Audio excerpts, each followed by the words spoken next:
Hi, Kevin Wright here, back with another property finance video. And what we're saying this week is, are property sources bad news? Stick around to find out my take on it.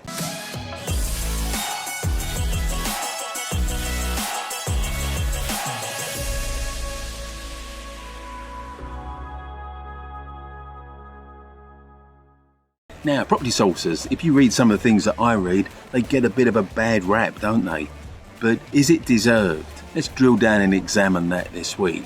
And this was prompted actually by a question I got not so long ago, where someone said to me, are there any issues getting mortgages granted if I've found the property through a sourcer and not through a traditional estate agent? Because they'd heard a rumour that some lenders won't lend when the mortgage lenders can't find the property for sale on Rightmove, Zoopla or wherever. So let's sort of go back in history a bit to the early 2000s to get a handle on how mortgage lenders view not buying through an agent. Now we can leave out private sales where there's a relationship between buyer and seller.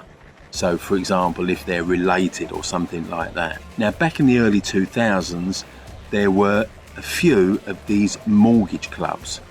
In other words, they appealed to armchair investors, as they were called, and they used to pretty much do everything for you. Find the property, get it valued, sort the legals out, get you the mortgage. In fact, all you really had to do was cough up the money for the deposit. Now, if you haven't been in property for more than a decade, you might not know that this used to go on.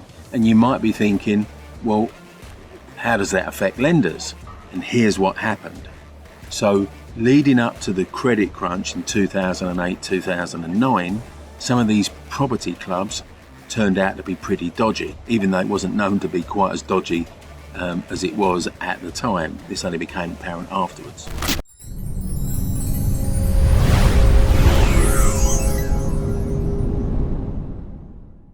There's something missing in your life, and I know what it is. It's subscribing to my YouTube channel. You know you're going to feel better. Subscribe, subscribe, subscribe, subscribe. Click the link and the dingy belly thing and the Instagram. That feels so much better, doesn't it? In the aftermath of the credit crunch, prices dropped. Not massively, but they certainly dropped. It turned out these property clubs had been overinflating prices. So lenders thinking they were, say, lending on 75% of the value, turns out they were lending on closer to 100% of the value. And when a chunk of these properties drop significantly, and I'm talking about large blocks of city centre flats in particular here, you know, within under a year, they were worth no more than half of the pre-credit crunch value that the mortgage lenders had lent against.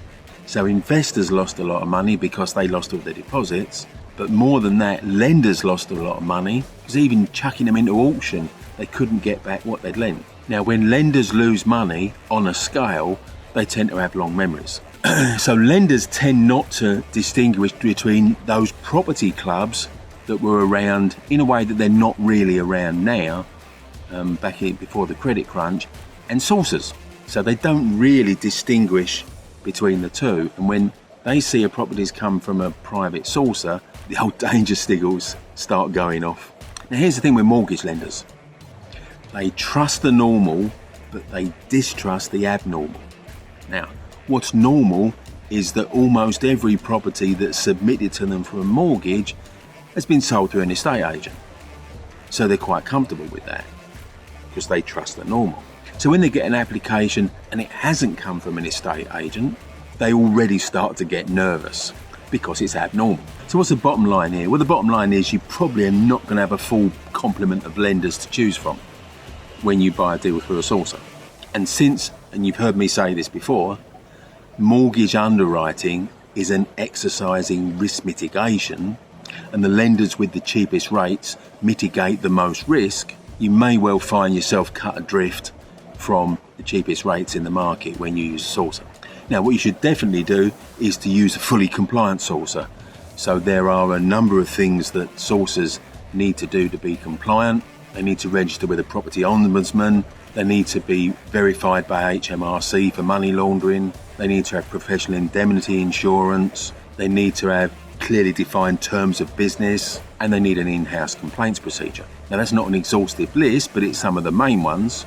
And if your particular sourcer can't tick all those boxes, then you're A, taking more of a risk by using them, and B, making it less likely that a mortgage lender is going to accept that application. Now, some of the bigger sources have got a listing on one of the portals like Zoopla or On the Market or something. Less so Rightmove. Now, if you can find a way to get your property listed on Rightmove, that's going to add credibility in terms of how lenders viewed how you source the property. So there we are. Bit of a history lesson this week on why mortgage lenders have a down on sourcers to a lesser or greater degree. Now, I'll be back next week with another property finance video. See you then. If you enjoyed watching this video, did you know every Monday morning at 8:30 I do a live Facebook Q&A. So if you want to start the week with checking out some answers to your property finance questions, click the link here.